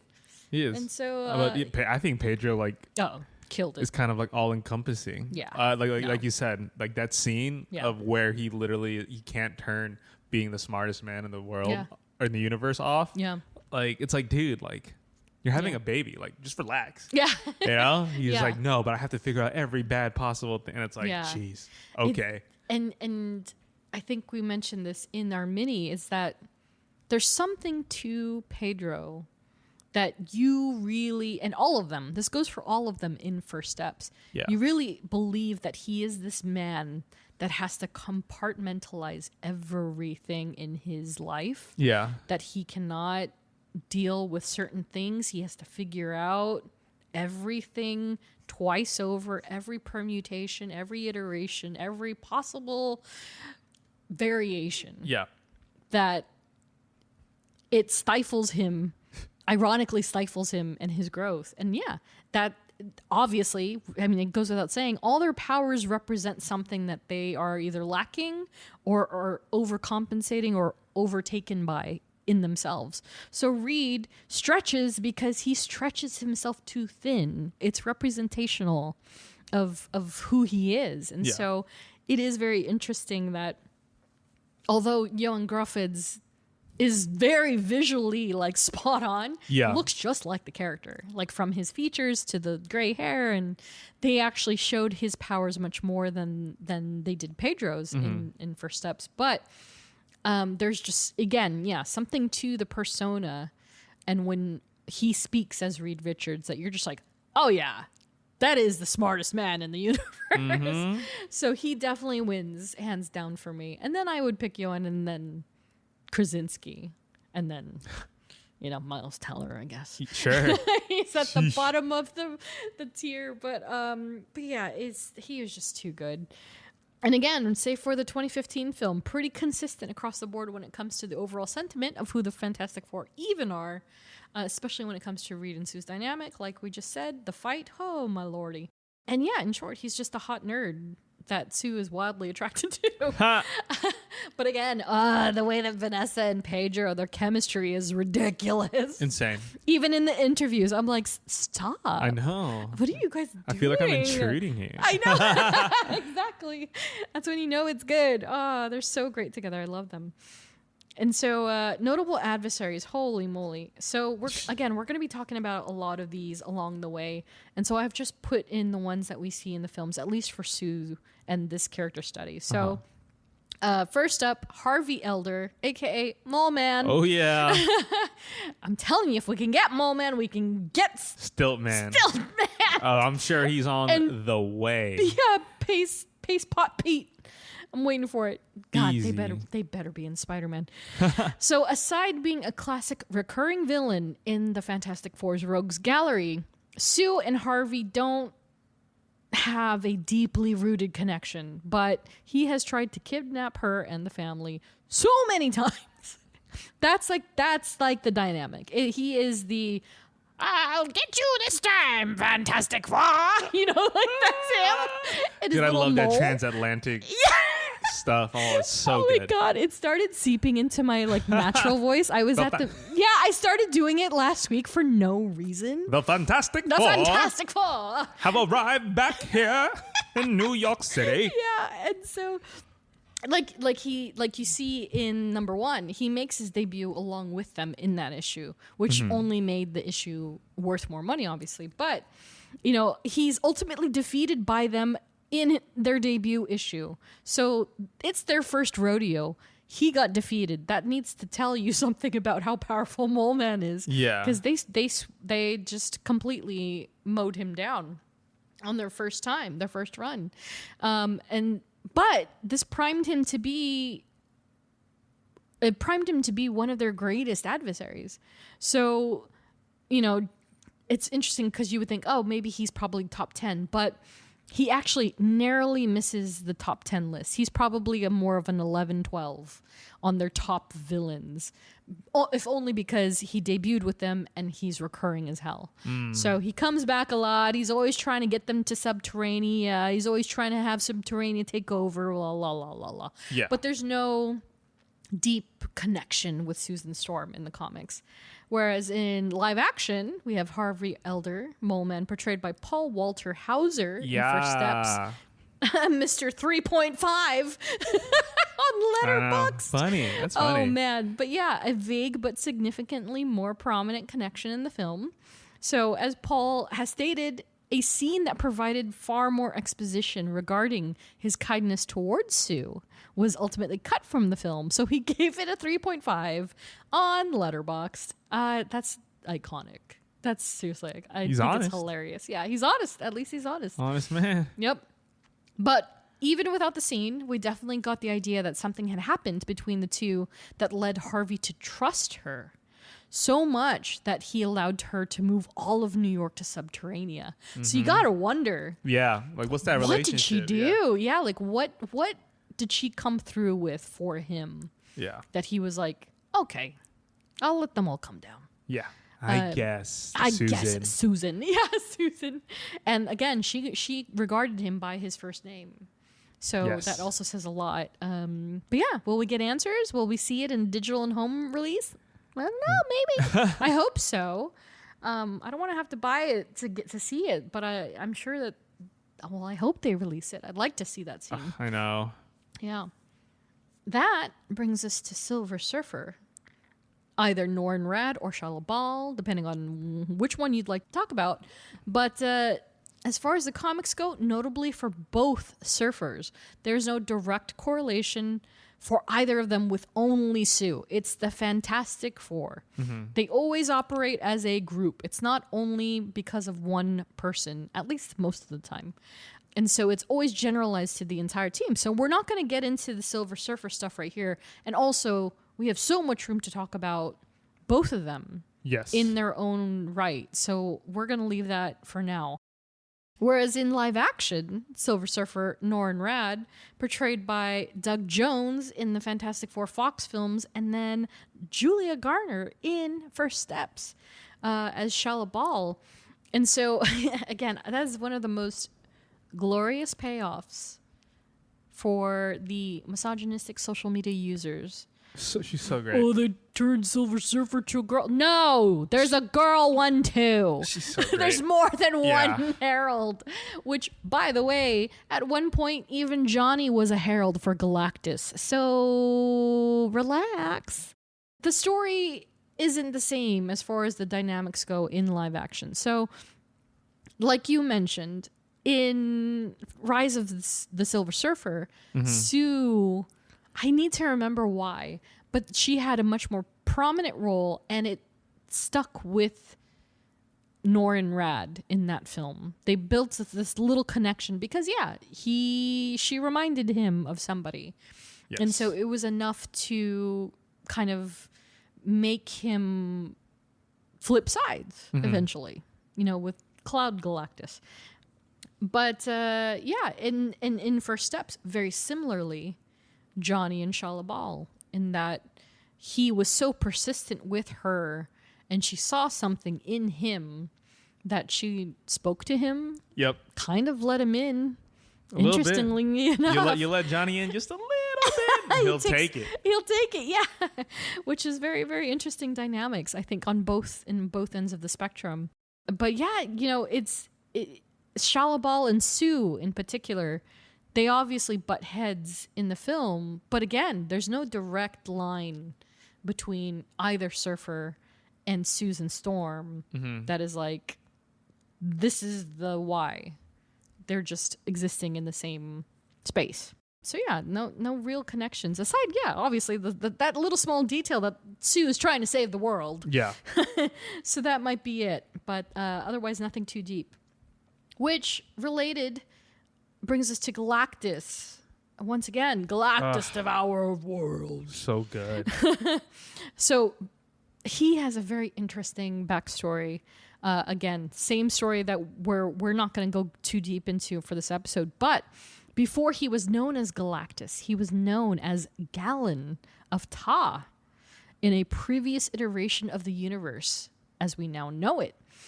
So at some point, when he became the Devourer, his name changed to probably, ate a few planets and he became Galactus. Galanta, Galactus. Close. Galanta. Yeah, I know. I was close. Like, it's almost there.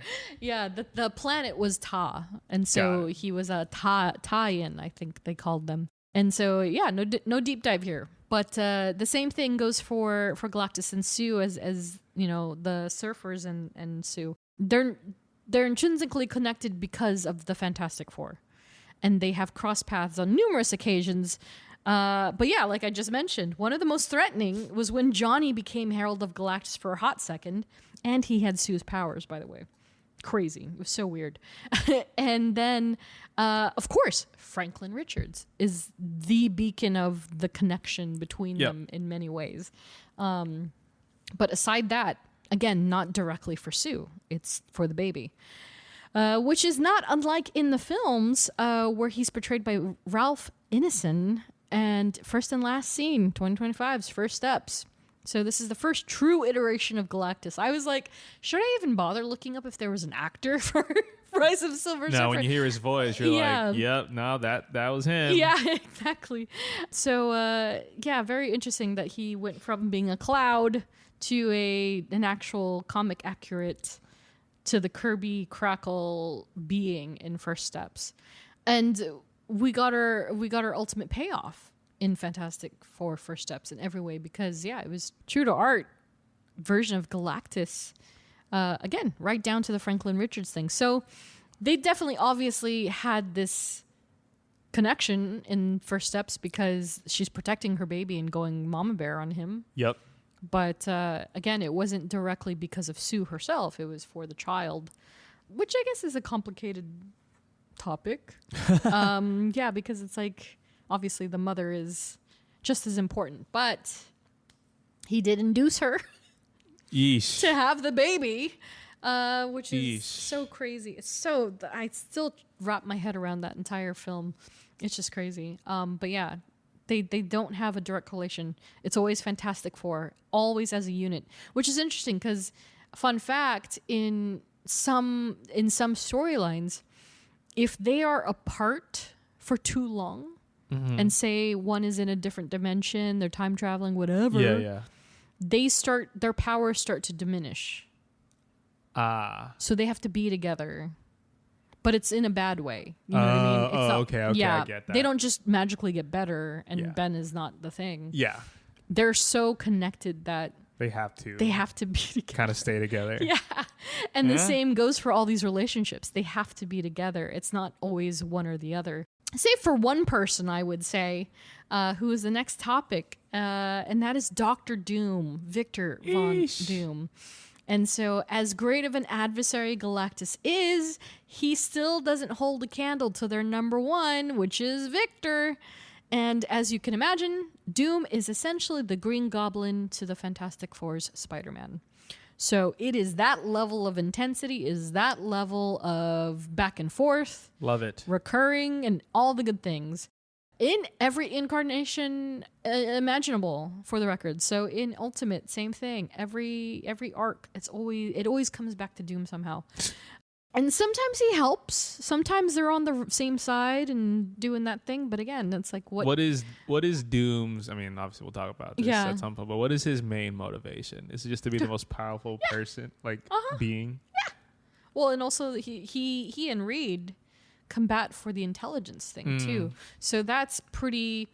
Shockingly enough, that's the one fact about 2015 Fanforstic that stood out, is that they are head to head. It is about the brain. Yeah. And they're both competing with each other for that. And I don't know that that's the only thing that Doom is about, but it is certainly about conquering, but not the Kang way. I guess we'll see. Yeah, exactly.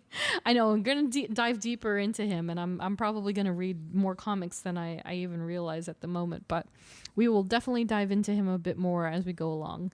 And as for he and Sue's specific dynamic, the most notable measure is that alternate universe scenario with Valeria. So that is very much the one big one that really ties them together. Otherwise, it's, again, periphery of Fantastic Four shenanigans. Whereas in live action, he was portrayed first by the late Julian McMahon in the original Fox films. Then Toby Kebbell in Four Stick. Oh, I can't wait for you to see that version of Dr. Doom. No. And they're all young, mind you. They're all young. Yeah. It's basically a teen version of all of them. Good lordy. Yeah, it's very interesting. And most recently, to be Robert Downey Jr. in Avengers Doomsday, also cameoed in First Steps. Woo! Yeah, so, he in live action, at least in my perception, he's presented as far more of a threat of romantic sorts in the Fox live action films, because that homie was trying to put a ring on it. Oh, 100%. Literally. Oh, yeah. He's like, we gotta get married before Victor comes. Yeah. What I thought was funny was, speaking of again, Jessica Alba was just so funny as Sue, because just Victor. And she's trying to propose to her, and she's like, no. They tried to add that trope of, it's a love triangle between two of the most intelligent men in the planet. And then poor Sue is caught in the middle. So that kept the momentum going for the inevitable wedding that happens in the second film. Sure. But in Four Stick, nothing distinctly happened between he and Sue, but they were familiar with each other because of her father's work. So the father in the film, Franklin in that film, is so much the glue that holds the cast together. Yeah. That it's just it's almost weird. Because it's they're so... you get it. It's such an interesting dynamic, but they only had that in common. Whereas in First Steps, he's only in that cameo. So mysterious threat. Is he a friend? Is he a foe at this point? I mean, definitely not a fan of the Fantastic Four, because he wasn't even at the UN meeting. He wasn't at the. He was the only country. Latveria. Yeah, that was not at that UN meeting but the whole world is Team Susan Storm. Team Susan Storm. Yeah, exactly. Even she banded the world together. Yeah. Globally. Global connection, except for Latveria, which is hey. What a great little nugget. He was busy. Yeah. Yeah. So eventually he comes back 4 years later, so we'll see why he has returned. Oh, yeah. Again, in December 2026. All right. Yeah. So not quite as much to talk about Dr. Doom just yet, at least for Susan, but we have a lot of episodes coming in. So just hang in there. As for other versions and in other media, there was one thing I wanted to talk about, and that is your girl, Miss Disappear. She's my main. Yeah. I think she's my most time played as a character. Yeah, I believe it. And so we would be remiss to not at least mention the Sue Storm in Marvel Rivals, who serves as a strategist in the game, where she's portrayed by seasoned anime voice actress Susie Young. And so this actually goes hand in hand with Sue lore, as players were introduced to Malice. The thirst trap skin. A character that came about shortly after Sue's miscarriage. That's such a dark backstory. Yeah, Good and Lordy. a minor possession by a symbiote. So not only did she That's lose the crazy. baby, she got possessed by a symbiote, which, and so I had the first appearance, second appearance, I think, of Malice from the comics. Oh my God. So it is very she real, and then there's Daredevil, Yeah. and then there's She-Hulk. They make cameos God. as well. I mean, that outfit's not even as revealing as like the. The Marvel Rivals one Rival is skin. insane, and it's because I think they took away the little, like they just gave her a bikini or the boots. It's just a lot of skin. There's a lot of butt. It's red, a lot of butt. Yeah, and so A headpiece, and the eyepiece. headpiece, yeah, and so. You mean this one? That's kind of. It's actually kind of. No. Yeah, now you see it. That's the one. She's got the Yes. spike head thing going on. And so there is this villain by the name of Psycho Man. Jeez. Yeah, he's in the top 20 Fantastic Four villains, for the record, because of this act alone. And so he was able to manipulate Sue's fragile psyche at the time. Obviously, miscarriage, symbiote. And that inevitably led her to embracing this other side of herself, which she called Malice. Yeah. And so all of Sue's fantastic powers, but zero restraint. So she didn't have boundaries, which, represents the clothing. Yeah. And so, especially during this time in the world, and what that represented for her. Yeah. And so it fostered this evil side of her. So it's almost like an alter ego of sorts. And so she eventually overcame this evil version of herself. And that would be the exact moment that she changes her name from Invisible Girl to Invisible Woman, because she finally came into her own. Yeah. Love that. All because of Malice. Crazy. Which is why I'm like, okay, so it's not necessarily just the thirst trap skin. Yeah, it's dark. There's actually a lot of dark. lore for it. Yeah. We certainly could have gone further into it, but it spans about 4 issues in her traditional arc. And yeah, it's all tied, and it is the Valeria baby and how that all ties in together. It's wild. And this is one of her very rare moments of like getting the spotlight and having a meaty like storyline, is the Malice storyline. Yeah. So the fact that it's made it into a video game, Crazy. so crazy. Yeah, it's so wild. But yeah, so that's how her name came about. It was all because of the Malice persona. And so as for Almost Was, oh my lordy, this was an interesting journey for me. Especially movies during that time. There's always a list. Oh yeah. So Elizabeth Banks was eyed for the role before Jessica Alba got casted, and that seems to be a catapult from her days in Raimi's Spider-Man films, where she portrayed Betty Brant. Yes. So again, the timing is right there. Kate Bosworth, Scarlett Johansson, Ali Larder, Rachel McAdams, and Julia Stiles were all also in the running, along with Elizabeth. And as we know, Scarlett and Rachel landed in the MCU eventually. Yes. Interestingly enough, That is crazy. Julia Stiles was my choice back in the day. Yeah. And I don't remember, because, we've talked about this before, and that there used to be that Wizard magazine. Yeah. And they would always do fan castings of the celebrities and stuff. And I think she was in one of them before Fantastic Four got made. And I was like, yeah. You think? Yeah. But in retrospect, Yeah, I don't think No, so. no, Because I think because she did before that Save the Last Dance. Yep. 10 Things I and Hate then she About You. did Born. Yeah. She's got that thing about her where she's got the deeper voice. She can hold herself well. Yeah. But I think she would be missing a lot of the wholesomeness that you like about Sue.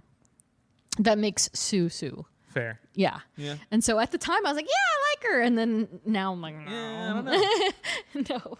No. And then evidently both Emma Stone and Margot Robbie were offered the role as recent as 2020. Likely early versions of what would eventually become First Steps. Yeah. But it's rumored that Emma asked for too much money and then Margot had other projects happening. So Barbie and such. And so Emma, she must have been like, okay, I'll do it. But, you have to like give me like $10 million. And they were like, ugh. I don't know if I could see her as it though. No. Not at all. No. Like even just like Margot, maybe. Margot. Maybe. I see a lot of fan but casts Emma, for Margot. I don't see it. No. Especially after Gwen Stacy.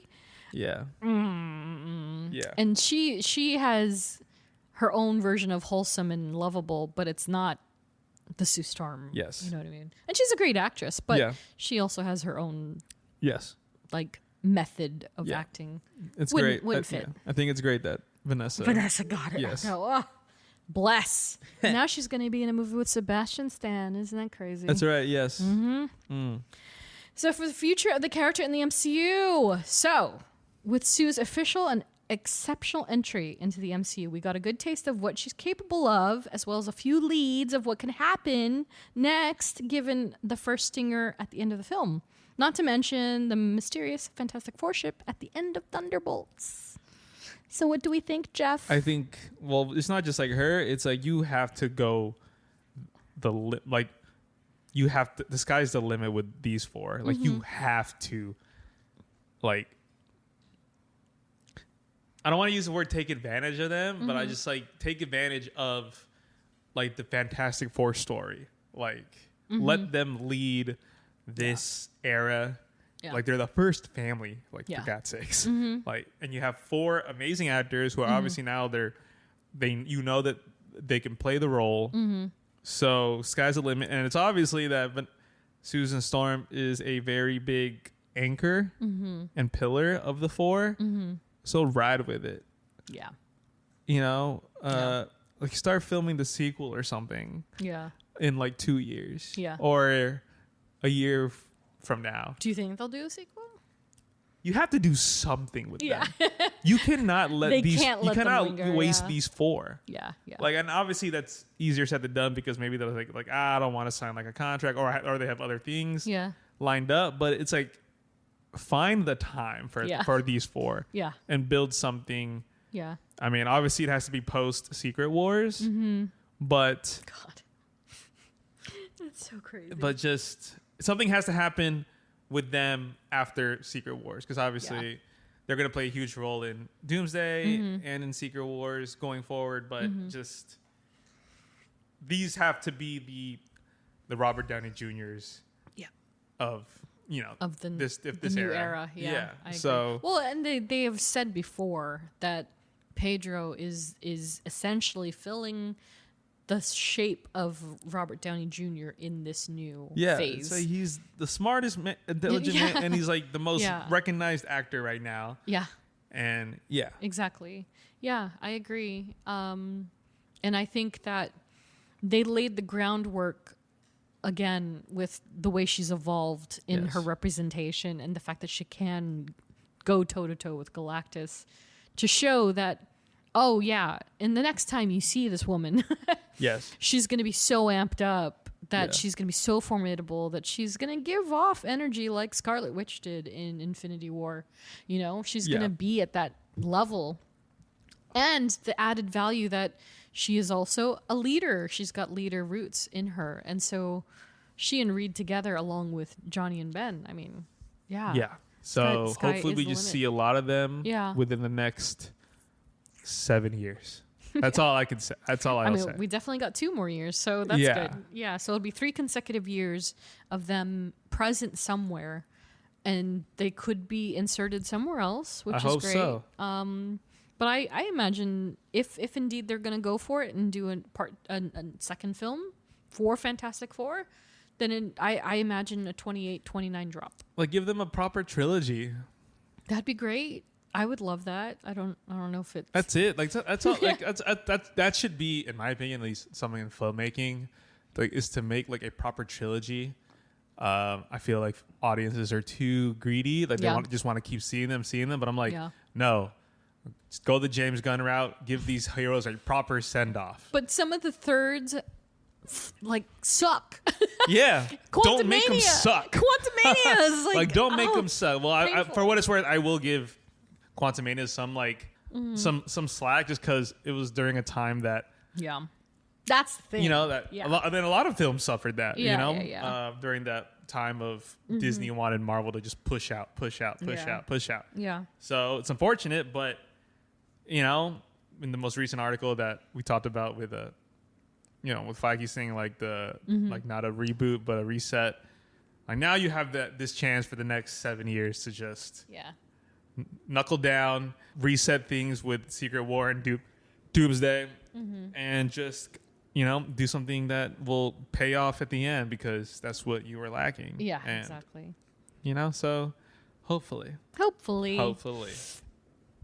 we will see. Yeah, all you can do is just wait. Yeah, that's patience, fine, man. Patience is a virtue for sure. Yeah.